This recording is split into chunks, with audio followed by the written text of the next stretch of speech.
کہتے ہیں جی کہ معافی مانگنے والا خطرناک شخص ہے، اگر ہم دل سے معاف نہ کریں، یہ تمہارا اللہ کا معاملہ ہے، ایسے مسئلے پوچھنے کی کیا ضرورت ہے؟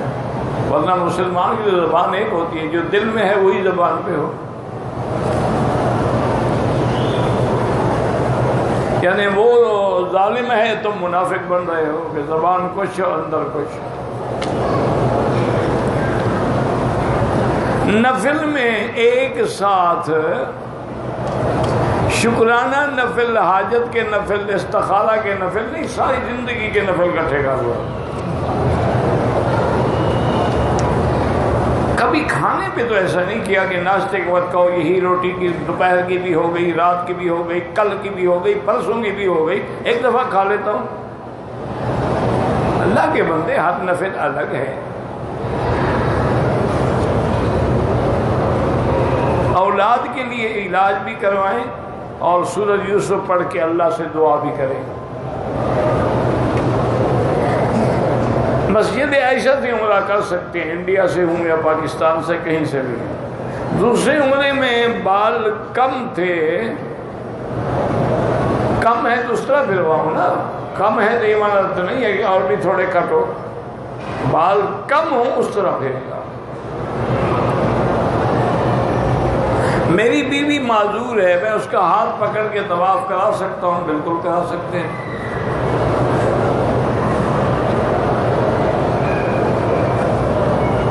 اسلام کی تاریخ میں پہلی کتاب کس بات کی پہلی کتاب؟ اسلام کی تاریخ میں پہلی کتاب یعنی کس مسئلے پر؟ سب سے پہلی کتاب اللہ کا قرآن ہے. حدیث میں موطا امام مالک ہے.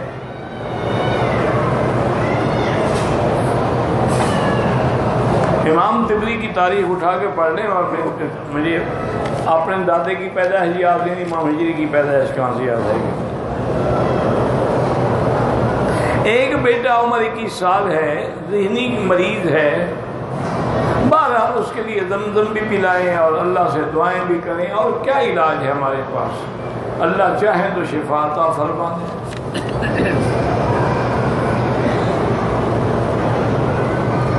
جو عورتیں عمرے سے لے آئی ہیں انڈیا سے یا پاکستان سے، ہر عورت کے لیے اپنے کمرے میں نماز پڑھنا افضل ہے مسجد سے. لیکن یہ چند دن ہے، اگر وہ آنا چاہیں تو آپ کو روکنے کا حکم بھی نہیں ہے. ساری زندگی لوگ گھر پڑھتی رہی ہے، اب اللہ کے گھر میں موقع ملا ہے، اب تمہیں مسئلے یاد آ گئے ہیں سارے. پہلے تم اپنے ملک میں اس کو مسجد لے جاتے تھے. جب لوگ بہانے بناتے ہیں نا کہ دماغ کو استعمال تو کرتا ہے نا کسی جگہ. حرم شریف سے باہر جو چپل پڑی ہے بالکل نہ اٹھائیں. اپنی چپل کپڑے میں باندھ کے ساتھ رکھو. اگر طواف نفلی ہو یا عمرے کا ہو، تھک جائے تو ایسے کعبے کی طرف رخ کر کے بیٹھ سکتا ہے، بیٹھ سکتا ہے. پھر جب اٹھے گا طواف وہیں سے شروع کرے جہاں چھوڑا ہے.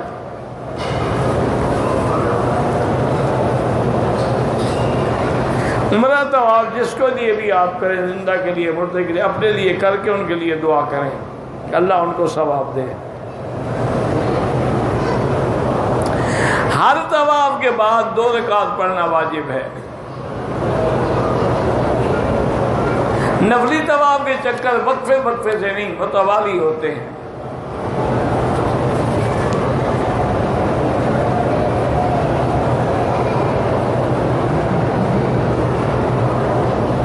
کہتے ہیں جی کہ حضرت عثمان پیاسے رہے 40 دن تک، عمر 82 سال تھی، تو کیسے آدمی اتنی لمبی مدت بھوک پیاس برداشت کر سکتا ہے؟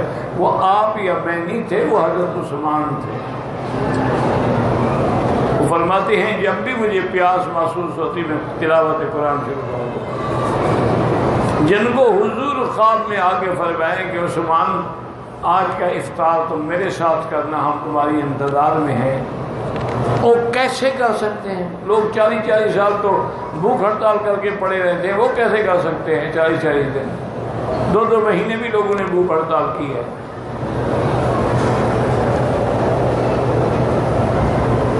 حائضہ عورت مطاف مطاف میں بیٹھ کے کعبہ دے، وہ تو مسجد کے اندر نہیں آ سکتے، تو مطاف میں بیٹھ کے کعبہ کیسے دیکھے گی؟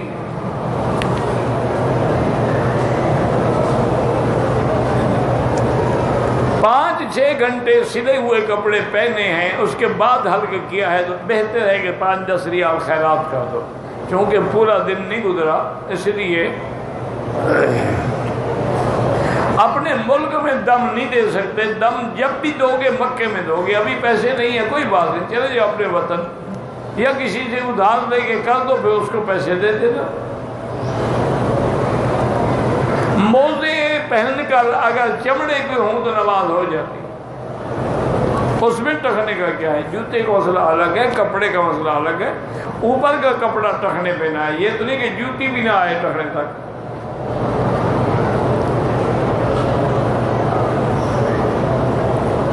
کسی رافضی کو قرآن شریف پڑھا سکتے، پڑھاتے پڑھائیں گے تو مسلمان ہوگا نا، پڑھاؤ گے نہیں تو پھر پکا ہی ہوتا جائے گا نا۔ اس کو قرآن پڑھاؤ، ہدایت کرو، دعا کرو، سمجھانے کی کوشش کرو۔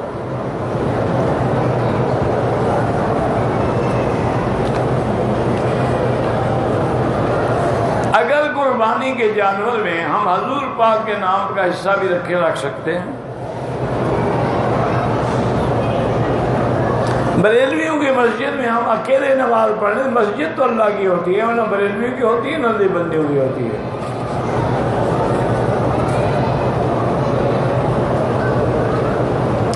میری بیوی نے بیماری کی وجہ سے رمضان کے روزے چھوڑ دیے تھے، ابھی بھی بیمار ہے، جب ٹھیک ہو جائے قضا کرے۔ اور اگر بالکل بیماری کا ٹھیک ہونے کا امکان ہی نہ ہو تو پھر ایک مسکین کا کھانا روز کا جو ہے اس کو کھلائے۔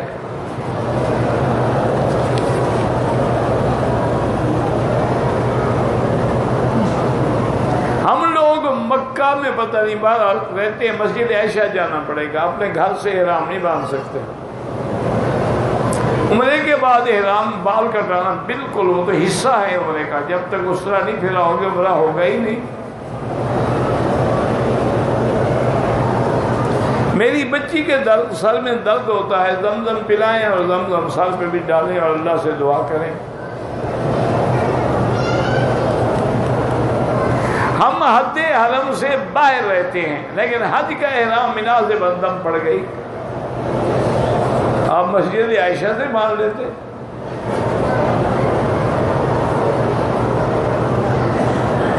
میری بیوی نے مدینے سے احرام باندھا، مکے آئی اور عمرہ کرنے سے پہلے حیض آ گیا، اب وہ بیٹھی رہے، صبر کرے، جب اس کے دن حیض کے پورے ہو جائیں اور تسلی ہو جائے کہ خون بند ہو گیا ہے، میں پاک ہو گئی ہوں، تو غسل کر کے عمرہ کرے۔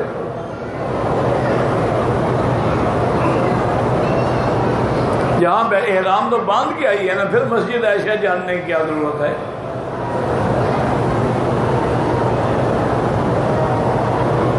سات نمبر کو پاکستان جانا ہے، اس وقت تک حید نہ ہو تو پھر دم بھی پڑے گی، گناہگار بھی ہوگی، تاریخ آگے کرا لو، سیٹ آگے کرا لو۔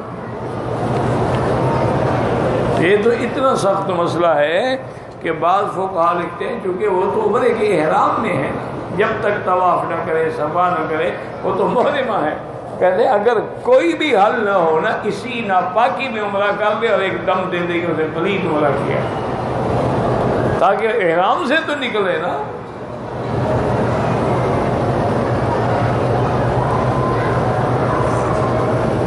بہتر حال یہی ہے کہ ڈیٹ اس کی بدل لو۔ میرا دوست مرتبہ پتہ نہیں مکہ آیا، احرام نہ باندھا، عمرہ نہ کیا، پاکستان چلا گیا، اب مجھے فون کیا میرا دم ادا کر دینا، کہاں سے آیا، کہاں چلا گیا، مجھے کیا پتا، میرا دوست آیا، عمرہ نہ کیا، چلا گیا، کہاں سے آیا؟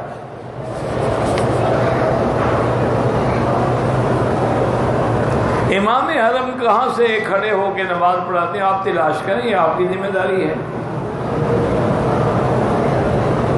مستورات حرم میں جنازہ پڑھ سکتی ہیں، پڑھ سکتی ہیں، اسی طرح جمعہ کی نماز بھی اگر مسجد میں موجود ہے تو پڑھ سکتی ہیں۔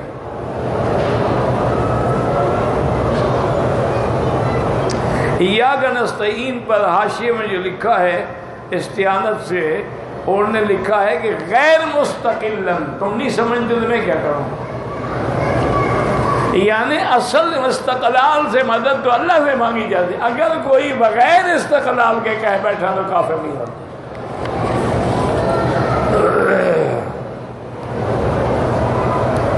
میاں بیوی میں جھگڑا ہو گیا، 10 سال ہو گئے، اب میاں بیوی کو راضی کرتا ہے، وہ راضی نہیں ہوتی، 10 سال کی وجہ تم راضی کرتے، اب بھی وہ راضی ہو جائے، اور یہ اچھے میاں بیوی ہیں کہ 10 سال سے جدا بھی رہے ہیں، میاں بیوی بھی ہیں، اور یار جان چھوڑو نہیں مانتی طلاق دے دو، نہ وہ گناہ کرے نہ تم گناہ کرو، 10 سال تم ذمہ دار ہو کہ وہ پاک بیٹھی ہوئی ہے، یا سلو کرو، معافی مانگنی پڑے، اس کے مطالبے پورے کرو، یا اس کو طلاق دے کے فارغ کرو۔ معلقۃ بین السماء والارض، اس لیے بعض فقہا کہتے ہیں کہ میاں اپنی بیوی سے جھگڑا کر کے 1 سال 2 سال 4 سال نہیں ملتا، وہ جب بھی گناہ کرے گی اس پہ لکھا جائے گا۔ جب حلال روٹی تم نے چھین لی تو تمہیں حرام تو کھانی ہے نا، انسان ہے، بھوک تو لگتی ہے نا، اگر رزق حلال نہیں دو گے تو حرام تو وہ کھائے گی۔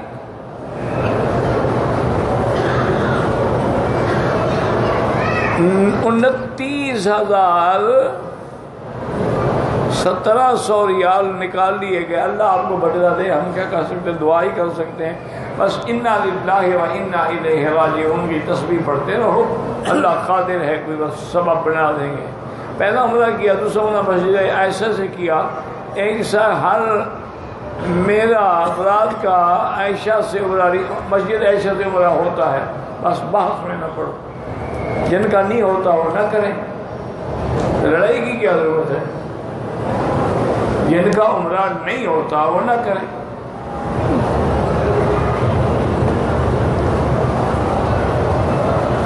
طواف ہو یا عمرہ ہو یا حج، ایک کے لیے ایک۔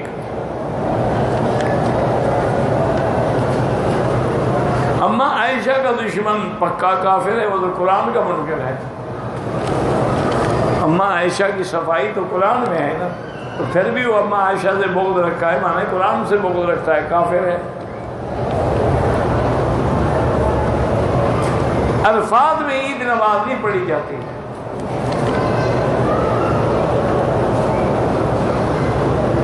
میرا بھائی جو ہے کم عمر ہے، گردوں کے امراض، اللہ شفا عطا فرمائے، اللہ ہر مریض پہ رحم فرما دے، اللہم اشفنا واشف مرضانا ومرضى المسلمین۔ میرا بھائی تفسیر مکی کے نام سے میری وہ تفسیر قرآن چھپ رہی ہے، جس کی 5 جلدیں مکمل طور پہ چھپ گئی ہیں، اور 6ٹھی جلد چھپنے کے لیے ابھی ہم تیاری کر رہے ہیں، تو پاکستان میں میرا خیال تو ہے کہ مل جاتی ہوگی، کیونکہ چھپتی بھی وہی ہے۔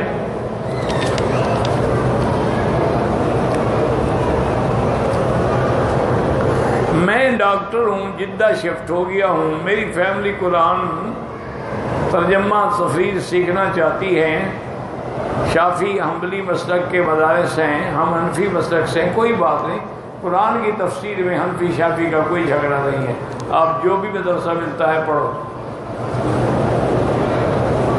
وہ تو فروعی مسائل میں اختلاف ہے، ایک نے کہا آمین زور سے کہو، کہ آہستہ کہو، اصول میں تو کوئی جھگڑا نہیں، قرآن کے ترجمے کو تو کوئی نہیں بدل دیتا۔ حافظے کی دعا میں نے عرض کیا نا جی، دلائل النبوہ پہ بھی ہے، اور چھپی ہوئی رسالوں میں بھی ملتی ہے، کسی مکتبے پہ چلے جائیں۔ ایک آدمی نے لکھا ہے تقدیر میں کہ غلط کام میں تقدیر میں لکھا ہوا تھا، کیا کس نے؟ لکھا ہوا تو تھا، کیا کس نے؟ تمہیں ڈنڈا پکڑ کے آئے تھے، فرشتے پکڑ کے لے گئے گناہ کے لیے، بھائی شرم کرو۔ مانا یہ ہے اللہ کو علم تھا کہ تو نے یہ منہ کالا کرنا ہے، انہوں نے لکھ لیا، کیا تم نے ہے۔ تقدیر زبردستی نہیں کراتی، کافر کو زبردستی کافر بنایا اللہ نے، اور اللہ نے فرما دیا ان اللہ لا یرضی ببعض الکفر، میں تو اپنے بندوں کے کفر سے راضی نہیں ہوتا۔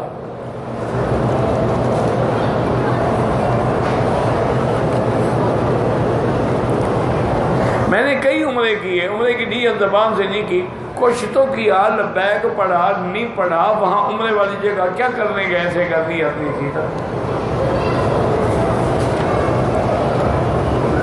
میں جدے میں رہتا ہوں، مدینہ منورہ زیارت کے لیے گیا تو کیا واپس جدے آتے ہوئے احرام ضروری نہیں ہے؟ مدینہ منورہ سے مکے آؤ تو احرام ضروری ہے۔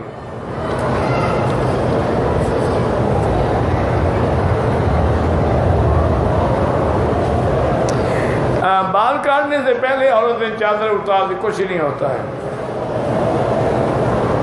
میری کسی نماز میں جماعت سے ایک رواج چھوٹ جائے، کھڑے ہو کے ایک رکعت پوری کرو۔ صلاۃ ضحیٰ سے مراد ہے چاشت کی نماز۔ اشراق جو ہے سورج نکلنے کے بعد، اور چاشت ہوتی ہے جب دھوپ پکی ہو جائے، پاؤں جلنے لگے۔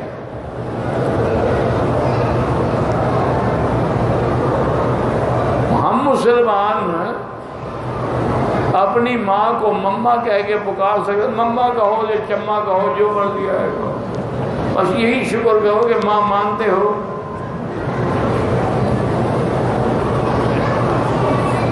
کسی کی نقل تو کریں گے نا بیچارے، اماں کیوں بولے، کوئی ممی بولتا ہے، کوئی مام بولتا ہے۔ اگر کسی بچی کے لیے دیندار رشتہ پیغام آئے، ظاہر دیکھ کے ہم خوش نہیں، لیکن لڑکے خاص رشتے داروں میں سے کوئی ہم کو یہ بتائے کہ رشتہ وہاں پر مت کرے، استخارہ کر لو، بس خیر ہو تو کر لو، خیر نہ ہو تو نہ کرو۔ میری دو بیٹیوں کے دعا کریں۔ میری بیٹی بہت ماں باپ کا کہنا مانتے ہیں، پتہ ہی نہ فرمائیں شروع، اللہ ہدایت دے سب کو۔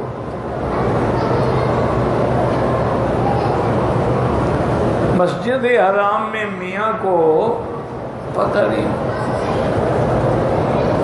ایک عورت نے حج کے 10 تاریخ کو احرام کی حالت میں کنکریاں مارنے سے پہلے کسی دوسری عورت کے بال کاٹے ہیں۔ بہرحال حنفی مسلک میں تو دم ہے، لیکن بس دعا کرو اللہ قبول کرے۔ عورت بغیر دوپٹہ اوڑھے قرآن نہیں پڑھ سکتی، نہ نماز پڑھ سکتی۔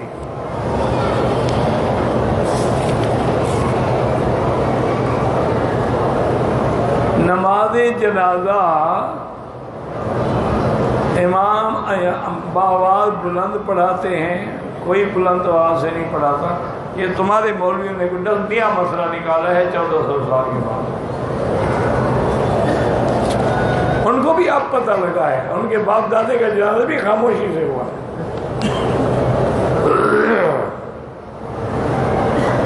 میں 1 مہینے کے لیے مدینے کام کے سلسلے میں واپسی پہ مکہ آئے، حرام کام کے لیے گئے تو پھر جرمانہ نہیں ہے۔